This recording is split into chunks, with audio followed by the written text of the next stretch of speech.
Welcome to All Gems, No Crumbs, where the vibes are high and the tips hit every time. I'm your host, Ikenisha J, entrepreneur, millennial mama, wife, and your go-to for real talk on building your brand, protecting your peace, and living your softest life yet. Each week, I'm dropping gems to help you level up in business, mindset, self-care, and everything in between without the fluff, pressure, or burnout. No crumbs, just gems. Let's get into it.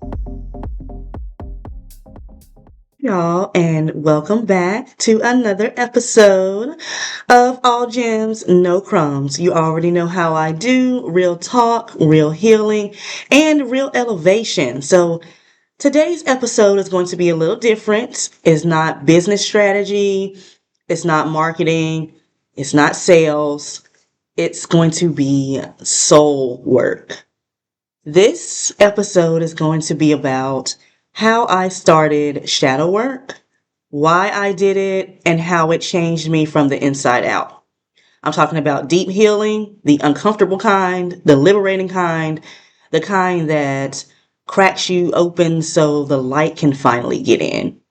So if you're in a season where you feel lost, like life has stripped you bare, or you're ready to confront the version of you that you've been hiding from, this episode is for you. So you can tell my voice is a little bit different. Well, not different. I'm just not as loud. I want to take my time with this particular episode. I just want to make sure you all get it. You know what I'm saying? For lack of better word. All right, so we're going to get into it.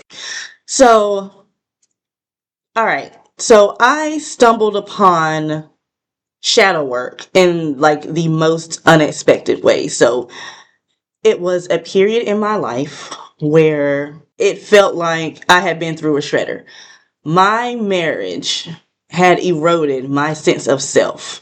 I was a shell of a person. A shell of who I was as a person. I was not as I just wasn't myself. Like the depression, the stress, the complete neglect of my own well-being. Like I was not taking care of myself whatsoever. And you could tell my skin wasn't glowing. My eyes weren't glowing and happy and sparkling. My voice was just, I was just not myself. And it got to the point where I was so unhappy with myself and me not taking care of myself that I wasn't not only not looking in the mirror, like other than like to wash my face and things of that nature, but I avoided mirrors, but I also did not take any selfies for a little over a year. I would be like in pictures every once in a while with my children, but it was rare for that whole year. I just, I did not want to see myself because if I saw myself, I could see how bad off I was. You know what I'm saying? And at that time, this is 2022, by the way, I was living with my mother. So my kids and I were staying with my mom. My husband and I were completely separated, like living wise. And I was just feeling completely, utterly lost. And then like a breadcrumb in the darkness, a YouTube video popped up on my feed about shadow work. And I had never searched for anything remotely related. Well, wait a second now that I'm thinking about it. I was in my tarot card era. Yeah, I was in my tarot card era around that time. So maybe that's why it popped up now that I'm thinking about it. I no longer dabble in that anymore, but it was a time where I was. So maybe that might have been it. That's what I'm guessing. But anyway, there it was, a beacon of curiosity in my scrolling. And so I clicked because I wasn't entirely sure what it was. So of course, not only am I curious, but I'm also nosy and I love to learn new things. So I was like, okay, let me see. And so that was the beginning of my journey. So this wasn't some light, fluffy self-care exercise, is what I discovered.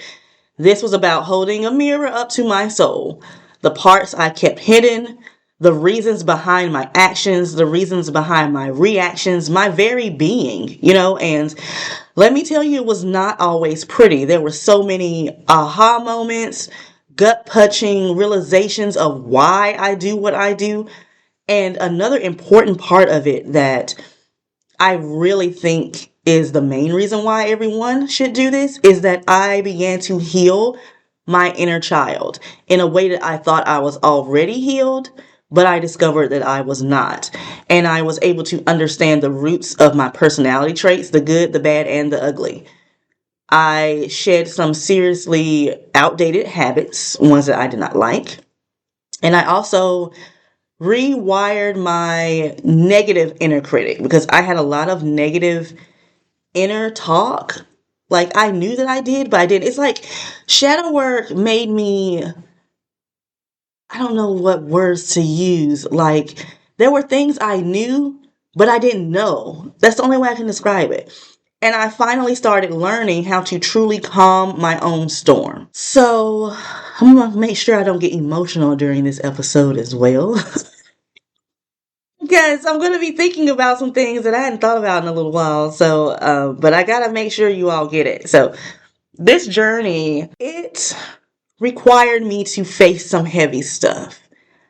Some things that had been buried for years, shaping me in ways I hadn't even consciously acknowledged.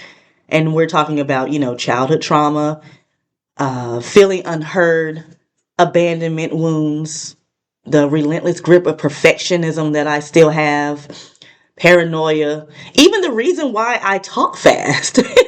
I never really thought that was a thing until shadow work. And I realized that, I'll go ahead and say it. So I realized that the reason why I talk so fast in conversations is due to the fact that when I was little, I talked so much. And my son is this way, and I keep trying not to tell him to stop talking so much because of what happened to me. But sometimes I can't help it because, y'all, he would truly talk for 35 minutes straight. And then one time he talked from my mom's house to Crabtree Valley Mall, which is an hour away. He talked to me and my daughter the entire time. I love my baby boy, but sheesh, y'all, he has a motor mouth, and I know he gets it from his mom, so I can't say anything. But anywho, when I was little, I was told that, I talk too much. And sometimes I'll be told to be quiet or whatever else, and I felt like I was not heard. So I would talk fast to get it all out, so that way I was heard. And so I'm still like that now. I still talk fast, but not because I don't feel heard. It's just a habit. So I do tend to catch myself when I'm talking too fast. And I try to do that here on a podcast. But when I get excited, I talk fast. And when I'm teaching or training or doing a podcast episode or things of that nature, I am really passionate and I'm really excited about what I'm talking about. So I end up talking fast. So there you go. Now you have the reason why I talk too fast. How do you even begin to unpack all of this? That's what we're going to talk about. So first and foremost, you got to know what shadow work is. So shadow work, people think it sounds like evil or witchy or something like cultish or, something evil. And it's not. It's just the fancy way of saying you are going to work on your shadow or your dark self or your hidden self or the negative aspects of yourself. That's all it is. You're working with your shadow self. That's it. And so in order to start this journey, you have to be 1000% ready to confront your dark self.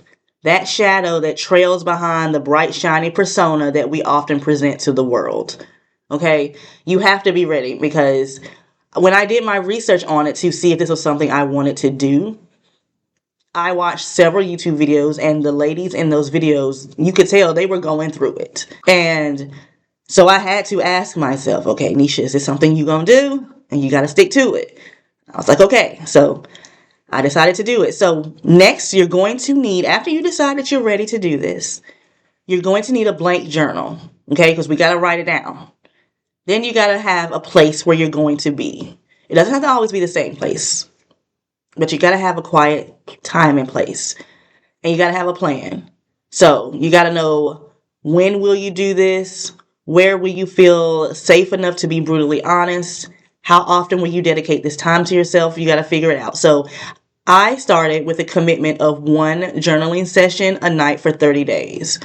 Some nights the prompts or questions that I explored cracked me open, like I cried, emotions surged, and on those nights when it felt like it was too much, I honored my emotions. I sat in those emotions. I may not have journaled the next day because it was too much and I needed to take that time. So I paused and I didn't force it. So this is deep personal work, jewelers. All right. It's meant to be life altering. So give yourself the grace and the space that it demands.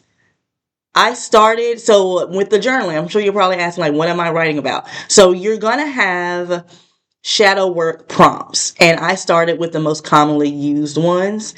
And then, of course, being the resourceful person I am, I, of course, asked ChatGPT to give me more questions or more prompts. We're going to call them prompts more so than questions because they're they are questions, but they are more so prompts to get you thinking because one question or one prompt rather could be like four questions in one.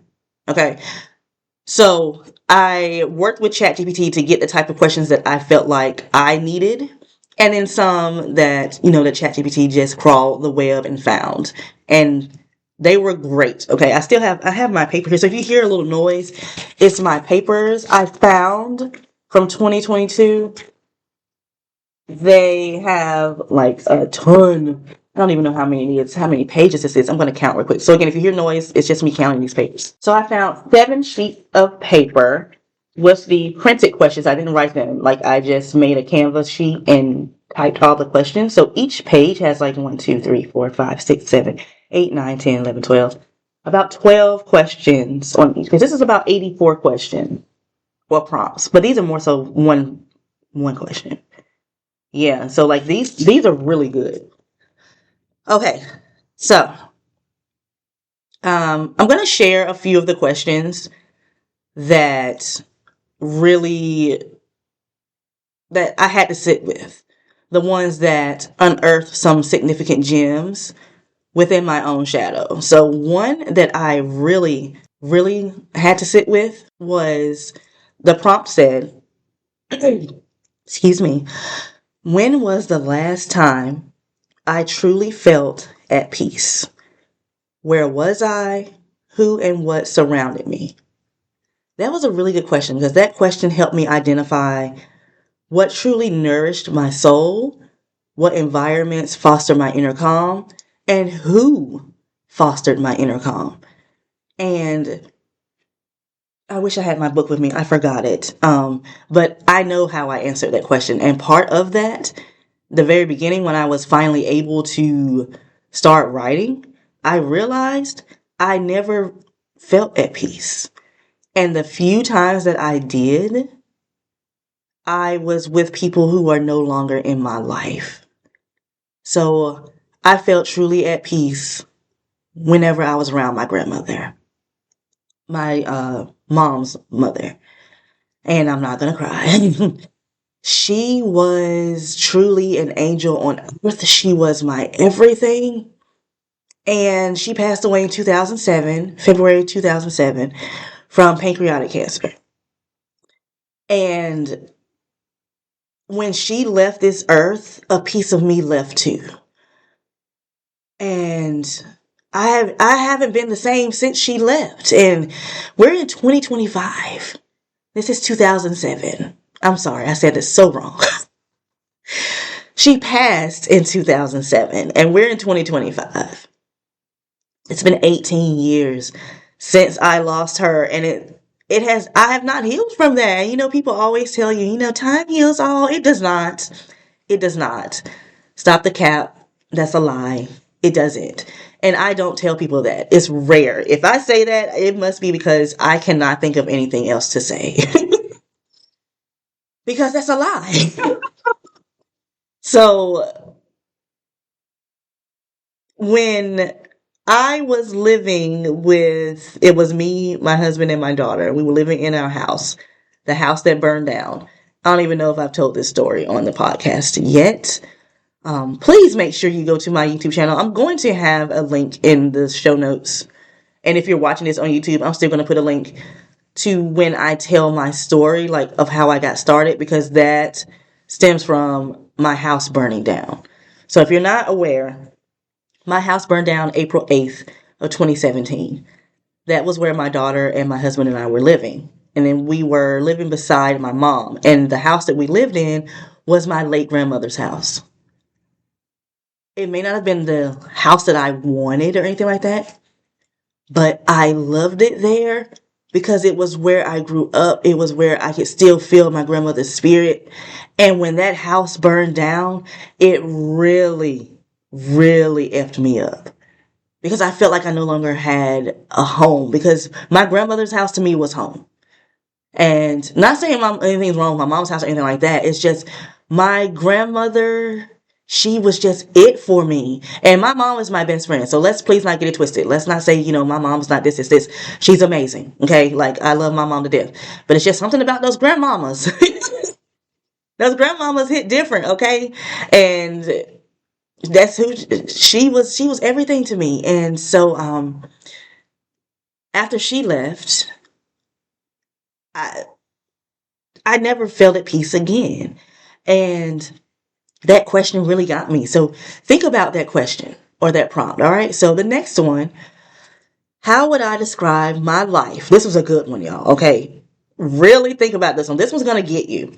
How would I describe my life to my child self? What parts would I emphasize and what would I leave out?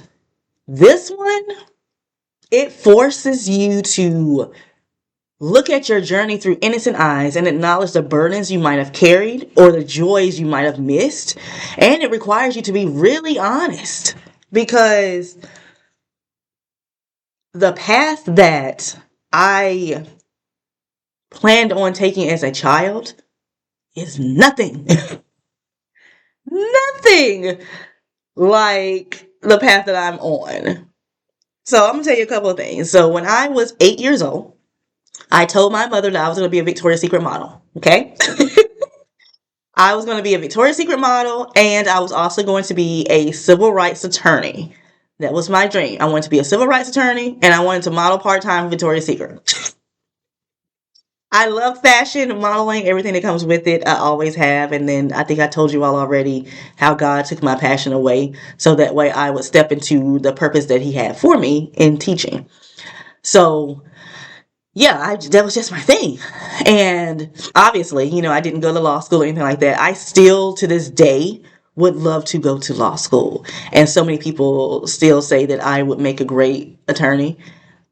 But even though I got straight A's through school, loved learning, all of that sort of thing, I did not want to go to college for 8 years. I did it. And I have so many friends who are lawyers that have so much student loan debt, like way more than me. And I'm like, ooh, Jesus, ooh, child, no. So I'm glad I didn't. But yeah, that question, there was a lot of, like, after I started writing it, I realized how negative I was being because I did not hit any of those goals or mileposts or whatever that I planned when I was little.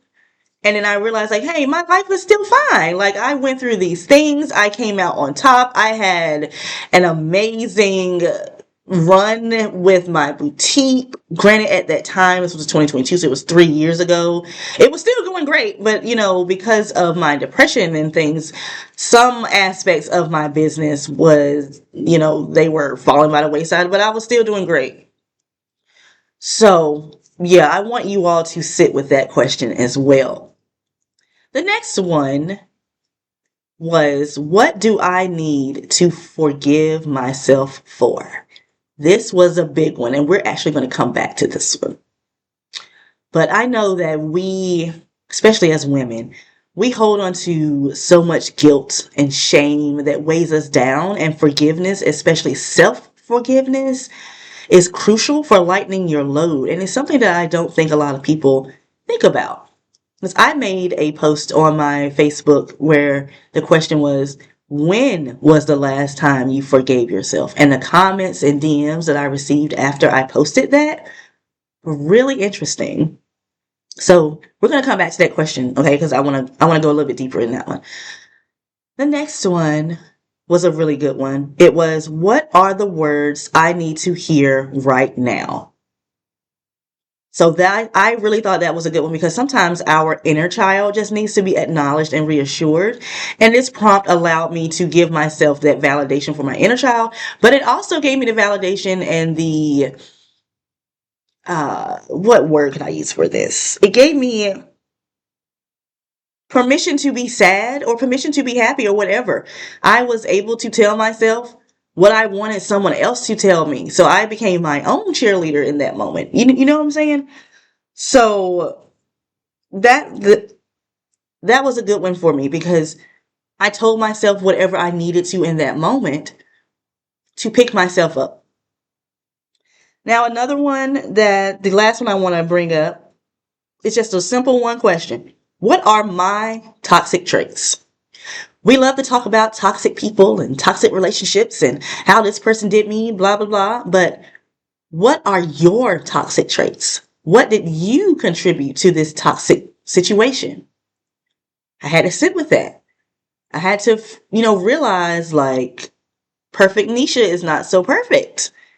Sometimes I contribute toxicity. And again, this requires you to be brutally honest with yourself.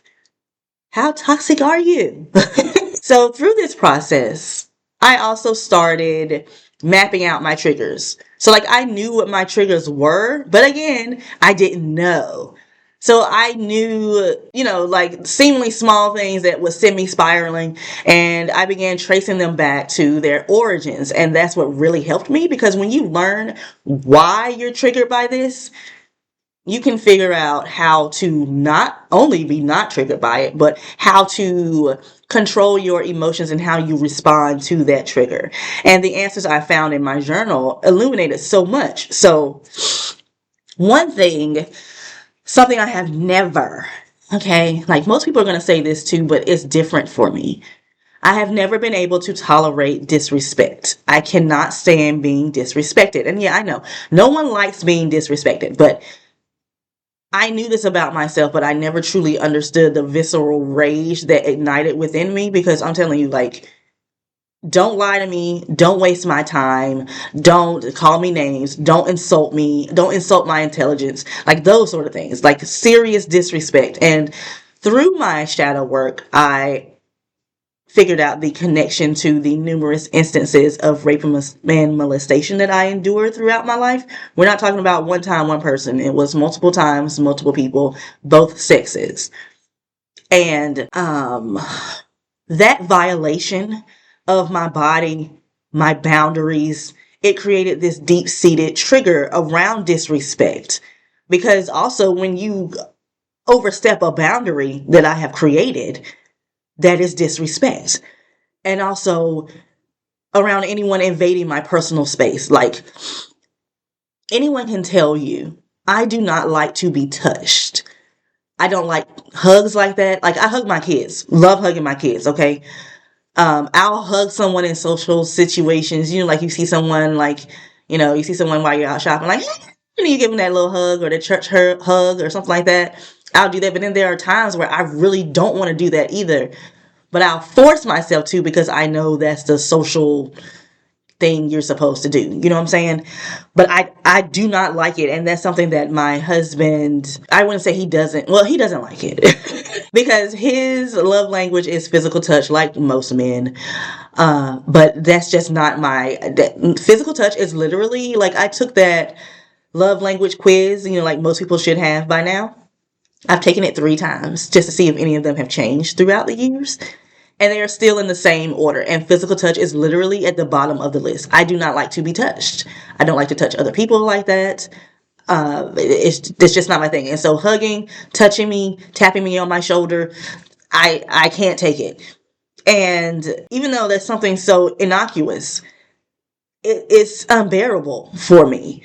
And so there's this one question that ties into this that I want to talk about as well. So that question that really got me one night was, what was one time I remember feeling wronged as a child? How did I react?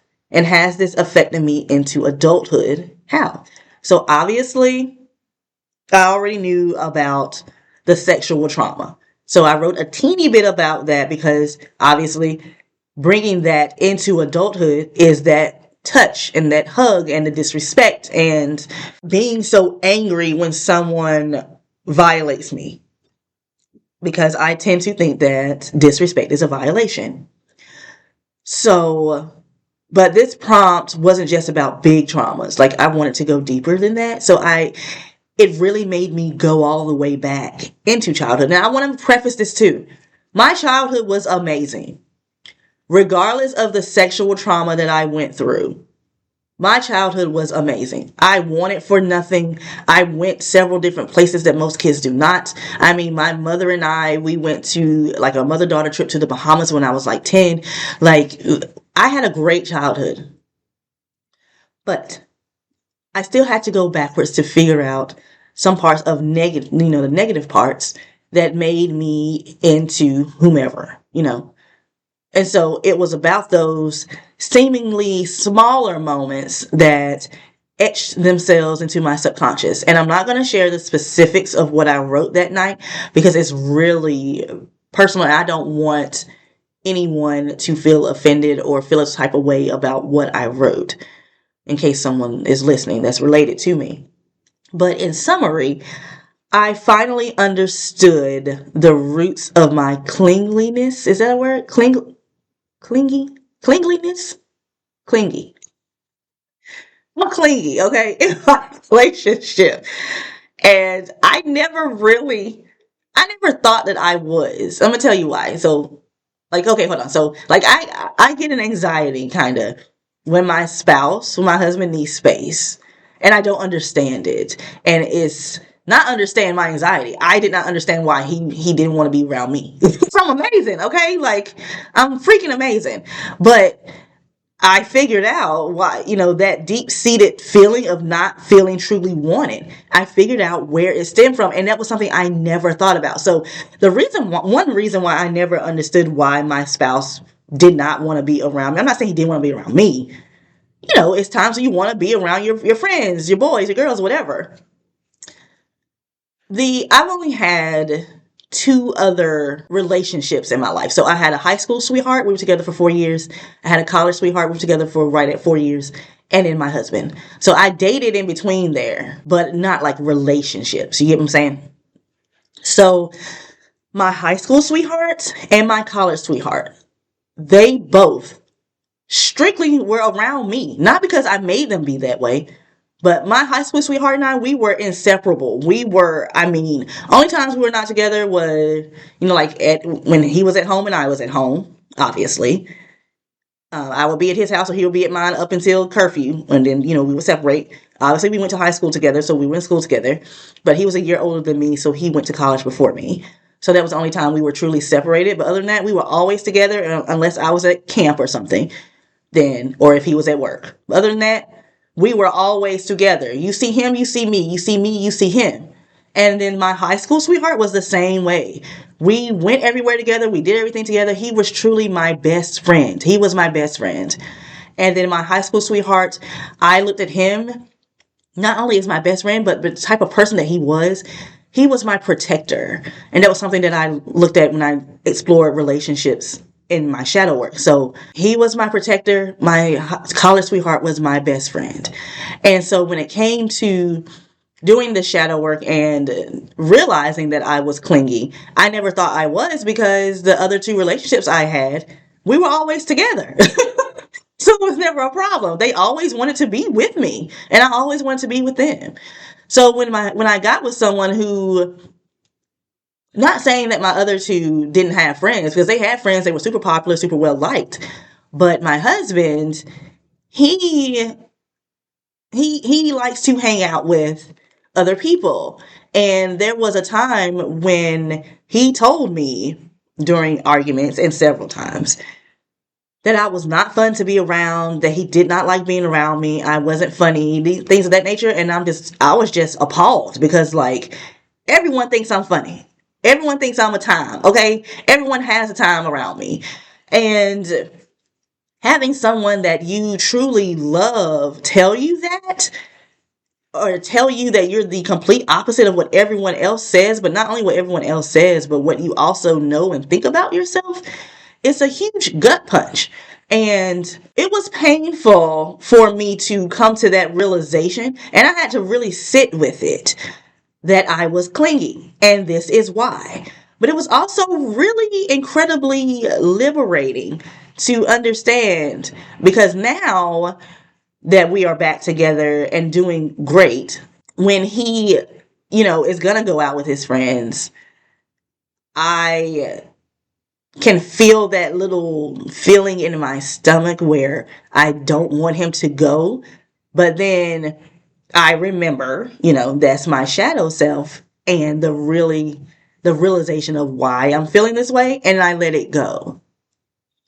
So I'm not going to go too much further into that because I really don't want to tell that reason on air. On air. That sounds so professional. So anyway, shadow work didn't just help me understand the past. It fundamentally shifted how I navigated the present in my marriage, especially because during the darkest parts of my marriage, there were arguments and gaslighting that used to send me into like a literal tailspin. And I started to see the patterns of my own triggers being pulled, my buttons being pushed. And I had always struggled with anger since my teenage years, and it was due to mostly sexual trauma. And while I thought that I had it under control because of different things that, I've taken anger management before. My mom put me into taekwondo classes because it was supposed to help me center my anger and learn discipline, which it did. But the unraveling of my marriage brought that rage back with a vengeance. Like, I'm talking like, because of the gaslighting especially, and when you have someone who is purposely pushing your buttons just so they can record you and record your reactions, yes, that's the type of shit that would happen. Sorry for the cursing, whatever, but that's what would happen. So we're talking screaming, like literal screaming to the top of my lungs, panic attacks, destructive behaviors that I used to have, punching walls, throwing things, getting physical at times. And that's a part of myself that I always hated, but it had never surfaced from teenage years until that dark part of my marriage. And through the inner work that I've done with shadow work, it helped me not only calm that inner storm, but I've also established very firm boundaries. And not only boundaries like you think of, letting people know where they stand and where they cannot go with you, but boundaries with myself, to never let myself get to that point again, and especially with my spouse or anyone. I'm never going to let anyone take me out of character where I do not recognize myself, where I am so angry that I have to go outside or in the bathroom and throw up. Like, who does that?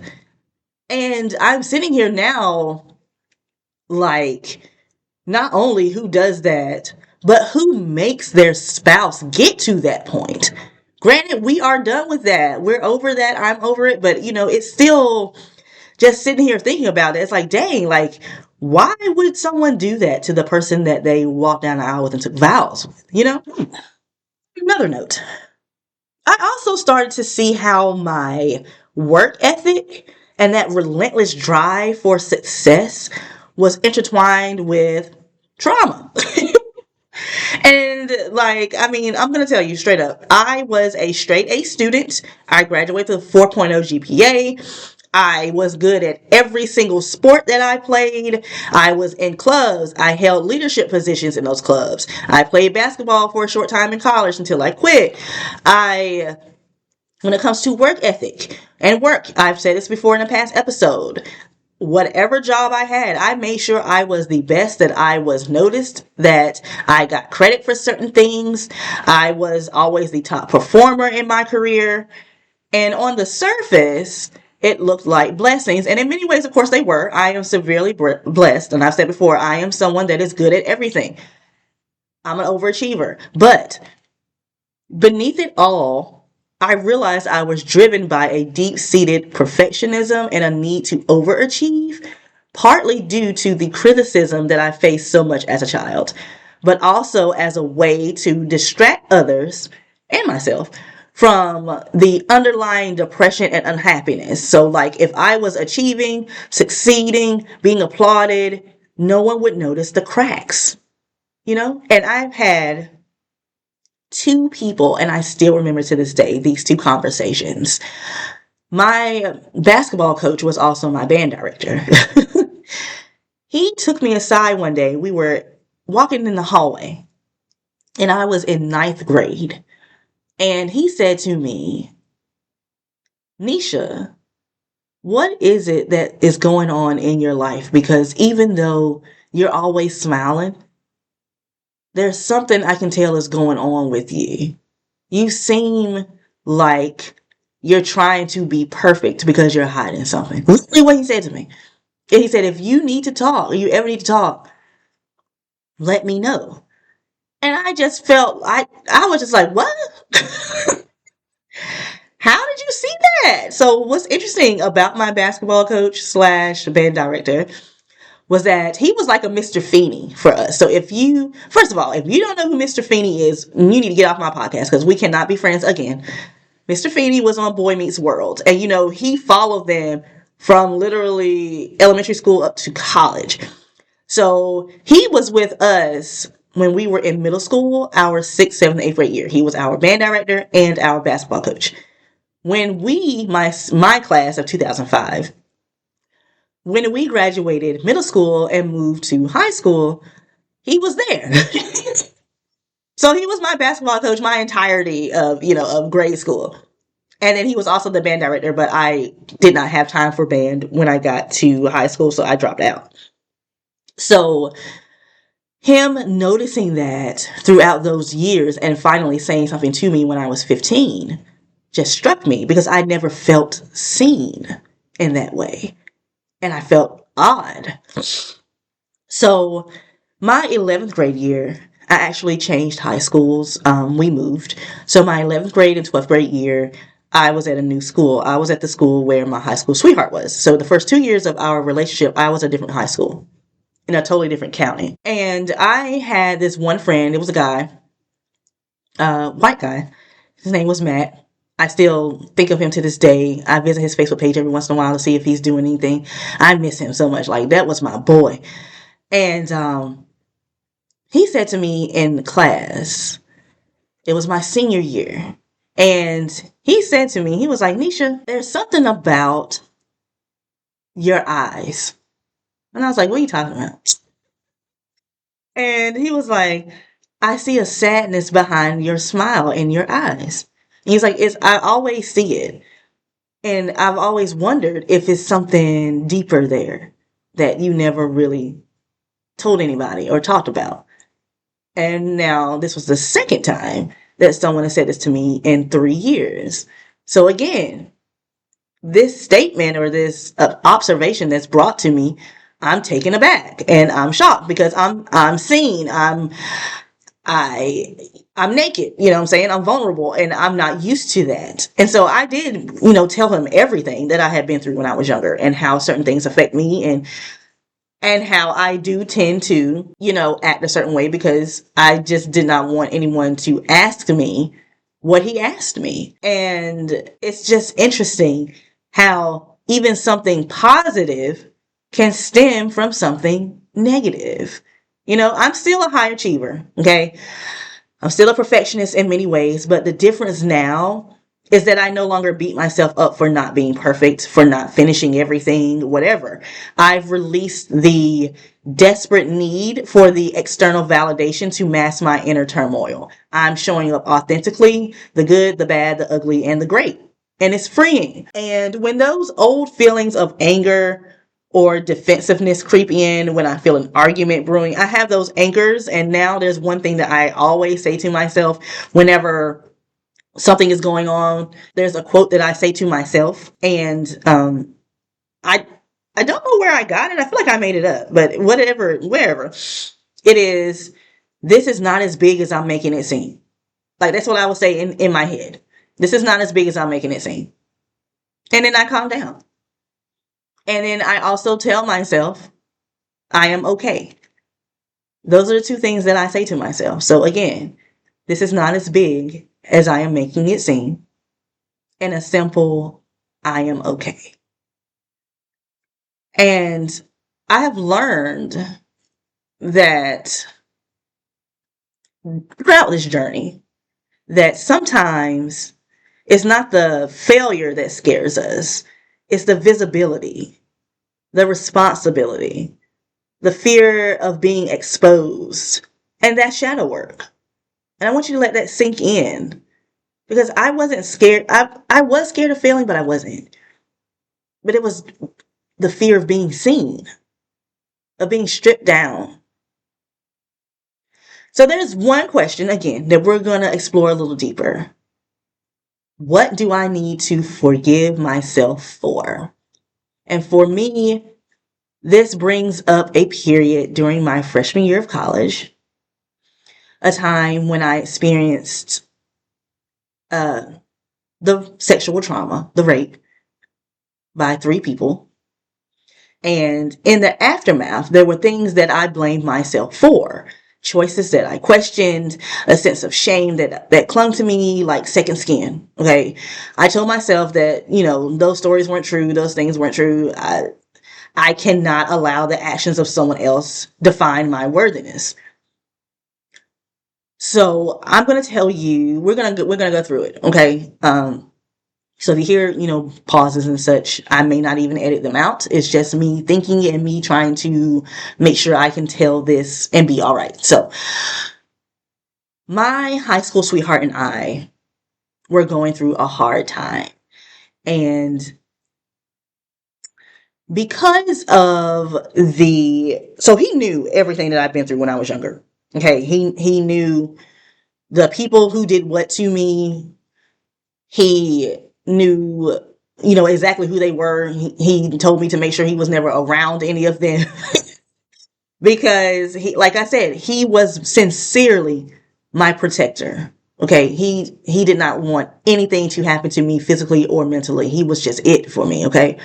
So we were going through a time, and because again of the traumas that I've been through, I defined my worth through sex and through attention from men, boys, whatever.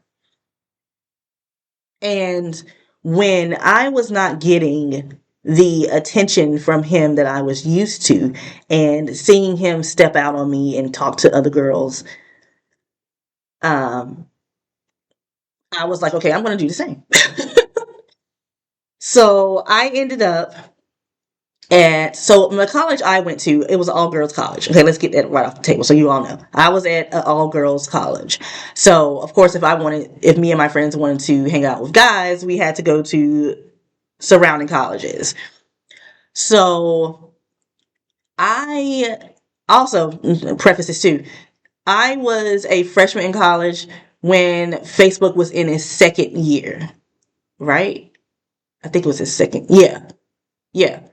Because I got to college in 2005 and Facebook became public and everything in 2004 because my high school sweetheart got on Facebook when he graduated high school in 2004.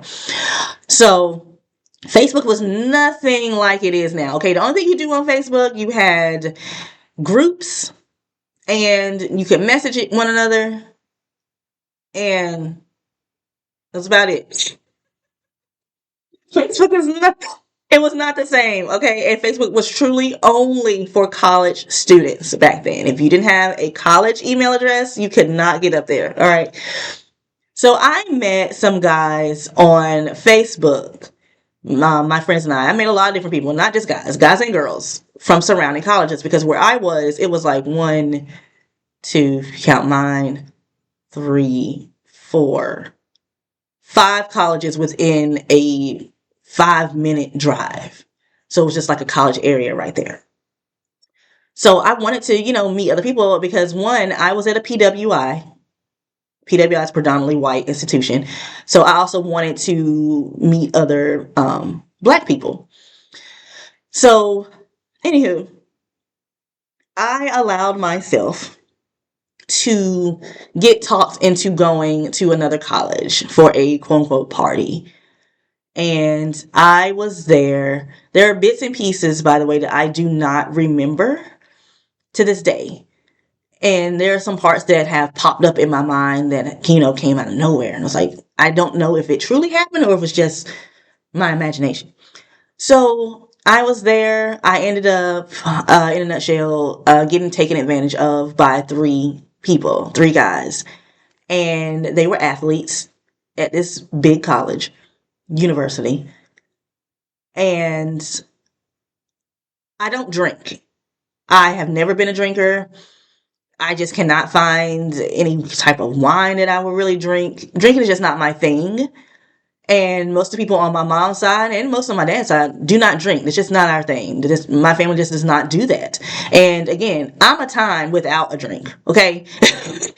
I can have fun anywhere, everywhere without any sort of alcohol, drugs, or whatever. Okay. I'm just a social person. I'm amazing. I'm going to always say that. So I do remember drinking Sprite. And that's all I can remember, drinking wise. I don't remember it having any sort of taste or anything like that, off taste. But I do remember certain bits and pieces of the guys. And I also remember them like dropping me off back at my school outside the gate. And I walked back to my dorm. So again, Facebook had groups during that time, like groups and pages or whatever. And like I feel like in talking from I've had two therapists throughout my time of living, and they both have said like that I disassociated and I kind of blocked it out. Like, so those guys did not know at the time that I had a boyfriend. And when my boyfriend and I decided to put it back on Facebook that we were together, they saw that and they made this group on Facebook called What We Did with the Blank Girl. That's the name of my college. So my college name. So let's just say state. We'll just say state. What We Did with the State Girl. And it was just for them to just tell what happened. And they did it in a way as if I consented. And I hadn't told my boyfriend that I had been to this other school and, been with these people. So when he did not see that group, they took it upon themselves to message him and say, hey, you don't need to be with this, because they didn't know that we were together, had been together since I was 15. They didn't know that. They thought this was a new relationship. Okay. So they messaged him, was like, hey, you don't need to be going out with this girl. This girl is a slut. Like, she's been with all three of us in one night, blah, blah. I mean, going on and on. And so he starts calling me while I'm in class. And I still remember I was in Spanish class. I was in Spanish class. And he was calling me. And I'm just like, what the heck? And so when I get out of class, he tells me about the DMs, the group page, and I'm like freaking out. Because one, I don't remember a lot of the stuff. And it's not funny, but it's just, I did not remember a lot of what was going on and what they were talking about. And when I say I blocked out stuff, I truly did, because I could not even remember the month and date of when it happened. I just know something happened, but I could not remember when. And so my boyfriend, remember now, he is a protector of me, but he also was believing them, because he was like, there's just no way they could be saying all this stuff and it did not happen. And I'm like, I don't remember this. And I was like, I do remember going, but I did not do this. And if you truly think that I cheated on you with not one but three guys, you don't know me. Like, I don't understand. And you know what I've been through since I was, when I was younger. Why would you think that would do this to you? And so I said, that obviously I had been taken advantage of. But I didn't want to deal with it. I didn't want to do anything of the sort. He took it upon himself to tell my mom, my dad, my uncle, and my grandmother. He told all four of them. And I was just like, what the heck? No. So this turned into a whole ordeal. Okay. During this time, I don't know if any of you all remember, but there was a big thing going on with this girl. I can't remember if she was like a stripper or something. I don't remember. But it was her being sexually assaulted by, what's that sport? Lacrosse. It was about the Duke lacrosse team, or some players had sexually assaulted a girl.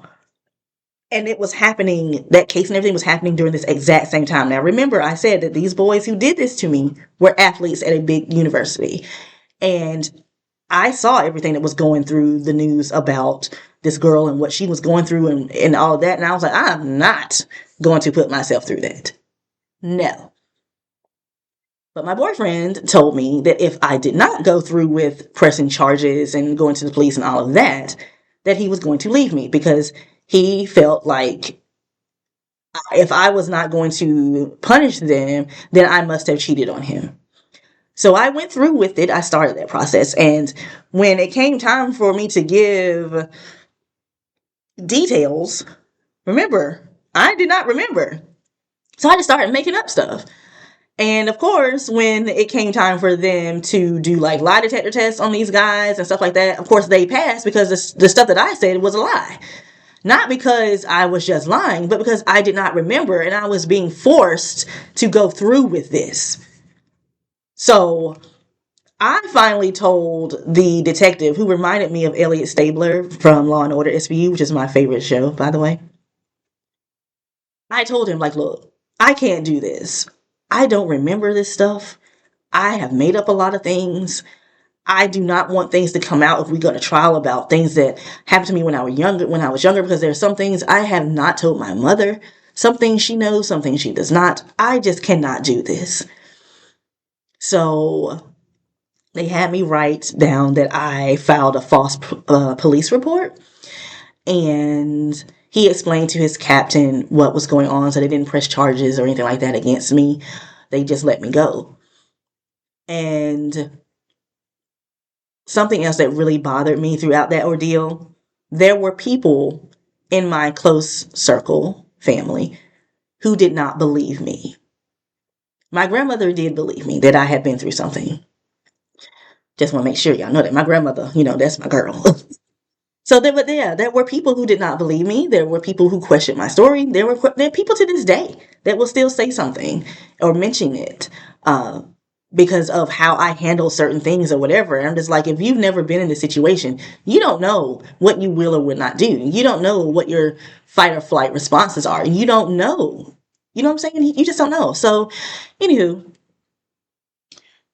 when I told my boyfriend that I was not going through with it, he was very angry. I took a little bit of time off from school. They let the dean know what was going on, and I was allowed to take a little bit of time off. And coming to the actual realization of what happened to me was really hard. And it got to the point where with me mentally, I was just not okay. I lost a lot of weight. I was struggling. And I was at my mom's house, and I called my boyfriend at that time. And I told him, I was just like, look, I can't live anymore, because I just feel like my entire life is just for me to be taken advantage of sexually. Because by this time, if you count those 3 people, I had been sexually traumatized by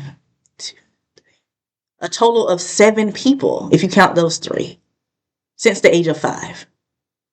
And I was like, I'm done.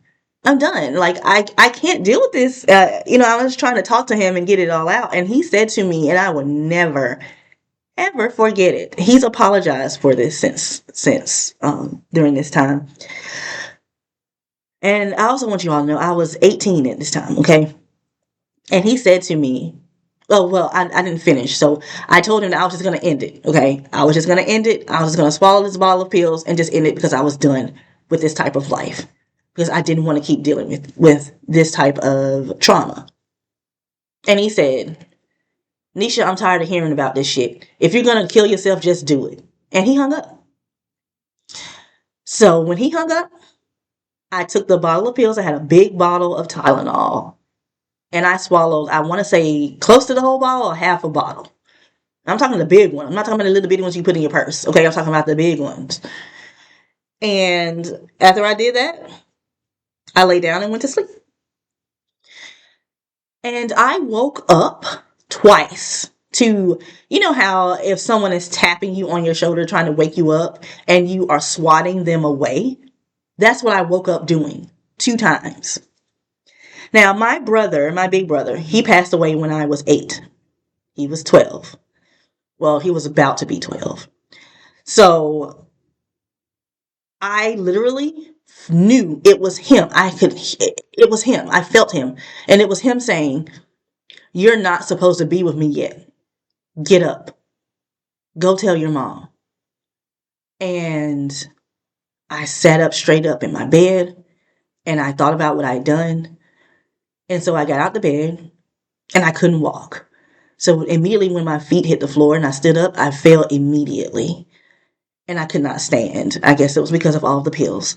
And so I had to crawl all the way to my mom's room on the other side of the house. So I crawled to her room, knocked on her door, opened it, and told her what I had done. And then I needed to go to the hospital. So she was, of course, upset. And she took me to the hospital. They were going to pump my stomach, but they made me drink that charcoal stuff. And it was disgusting. So I really didn't want to talk to anyone, so I kept pretending that I was asleep. There were times I really was asleep, but then there were times I was just pretending because I just did not want to talk. And the doctor came in after everything was over and told my mom that they really didn't understand how I was able to even come to her room and tell her what happened and for her to bring me to the hospital because I took 5 times too many pills for my body to handle because remember, I lost a lot of weight. But of course, still, I took a lot of pills. And so I had to be taken to a mental institution. I was there for a while. I basically lied my way out, just letting them know, I was fine. I wasn't going to take any medication. This is just a one-time thing. This is just something that happened. I'm fine now. When my parents came to visit me, I told them because for whatever weird reason, no one was thinking that I had done this because of the trauma that I had just gone through. And so when everyone was asking me why, I was like, well, it's because I'm still traumatized from your divorce. Like, come on, obviously that was not the reason, but that was just what I said. And that was what I rode with. And that's what I continue to talk about in the little sessions in the Institute. So I got out. My boyfriend called me once while I was there. When I got out, it was right at my 19th birthday. And he broke up with me because he said that obviously I was lying about what happened to me. And he left me. We got back together, but it wasn't long. It was like a few weeks and we just could not do it. So we officially broke up in like April. So there we go. That is what happened to me. And the thing that I never really regret anything, but I have always felt because that college that I went to was not my first choice. Not even wasn't my first. It wasn't even on my radar until my senior year of high school. And my main regret and something that I said I needed to forgive myself for was going to that school because I always felt that if I had never gone to that school, if I had gone to one of my top 3, that wouldn't have happened to me because the college that my boyfriend went to before I did was the college that I said I was going to when I got to college. So he went there because of me. And then when I didn't go there, he transferred to the school that he wanted to go to. So I needed to forgive myself for not only going to that college and making that decision, but forgiving myself for going to that quote unquote party to begin with. because regardless of me going, it was still not my fault that I was violated in such a way that changed my life forever. So once I really wrote about that and thought about that and sat with that, I felt so much better. So really go deep with that question. Okay. What is it that you need to forgive yourself for? And when was the last time you truly forgave yourself? This has been a long episode, but there's some more I really want to talk about real quick. All right. So that journey of self-forgiveness, of untangling the lies I told myself, was a crucial part of my shadow work. Okay. And as we delve into these hidden aspects of ourselves, we often uncover patterns that have been silently shaping our lives and our businesses. And I want to break down some of those common themes. And I want you all to think if any of this resonates with you or if it's you. So first we have trauma bonding. We already know what this is. We should know, but I'm going to give you all little bits of what each of these are. So this is a complex dynamic, of course, where unhealthy attachments form in the face of abuse or mistreatment. It can show up in your personal relationships, but also in how you might tolerate toxic clients. Because I've had that. I've had toxic clients too. So it doesn't have to be just be relationships. It can be in your workplace as well, or in your business, or business partners. And you feel a strange loyalty or obligation to them despite the harm. Next, we have inner child wounds, of course. These are the emotional scars from your childhood experiences. It can be neglect, criticism, lack of validation, and that they continue to influence your adult behavior and your decision making. So, do you ever find yourself overreacting to something that's really small?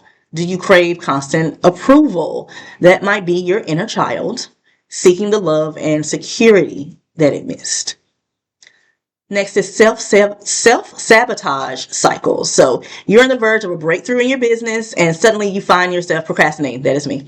Making mistakes or engaging in behaviors that undermine your success. And this can stem from a fear of the unknown, a feeling of not being worthy, or even a subconscious desire to stay in your comfort zone, which is normal, even if that zone is uncomfortable. So it may be comfortable for us, but it's also uncomfortable. Abandonment wounds are next. That is a fear of being left alone, whether romantically or professionally. And it can drive you to cling to unhealthy situations or people, compromise your boundaries, and make decisions out of fear rather than genuine concern. And yes, I do have abandonment wounds. Hyper independence. This is a good one. So as strong, capable women, many of us have cultivated a fierce sense of independence, but sometimes this can be a shield against vulnerability, making it hard to ask for help. We don't delegate and we build truly, or we don't build collaborative relationships. And this can stem from past experiences where you felt you could only rely on yourself. Another one is the good girl syndrome. I've been there. This is the ingrained need to please others, often stemming from societal expectations or a childhood conditioning. And it can lead to saying yes when you mean to say no, neglecting your own needs, and feeling resentful as a result of you doing something that you truly did not want to do. People pleasing. Similar to the good girl syndrome, this involves prioritizing the needs and opinions of others above your own, often at the expense of your time, energy, and well-being. And it can be rooted in a fear of rejection or a need for, again, external validation. Next, we have the fear of intimacy or fear of failure. Fear of failure. These seemingly opposite fears, because they sound they're opposite, but they both can stem from a fear of vulnerability and judgment. And a fear of intimacy can sabotage, obviously, deep connections, while fear of failure can prevent you from taking risks and pursuing your big dreams. So I want you to think about those. All right. See if any of those resonate with you and if it sounds like you. And that can be the start of your shadow work. Are you recognizing yourself in any of those patterns? If you've ever felt like no matter how much success you reach, there's still this nagging emptiness, this feeling that something is missing, I'm telling you, shadow work is the missing piece. It's about illuminating those hidden corners of yourself and understanding the roots of your behaviors and ultimately freeing yourself from those patterns that no longer serve you. So, my journey with shadow work. Is documented obviously in my own shadow work journal, but I also made a shadow work journal for those of you who want to start this. I made this years ago. Okay. It's not like I just made it just for this episode. And this is just not something for me to sell. This is truly to help you. And this journey has been messy, emotional, ultimately incredibly empowering. It's been a great process. But it hasn't been easy. But the gems that I've unearthed about myself, the healing I've experienced, and the boundaries I've established have been invaluable. And this isn't a quick fix. It's a commitment to yourself, a willingness to look beneath the surface and embrace all parts of who you are, the light and the shadow. And I want all of you all to experience this. And trust me, the clarity, the self-compassion, and the authentic power that you gain are worth every challenging moment. So I want you all to grab my journal, because this is where I have all of those questions. Okay. I have a ton of questions in there, or prompts. And then you're going to get your blank journal. You're going to get your quiet space, and you're going to start asking those tough questions to yourself.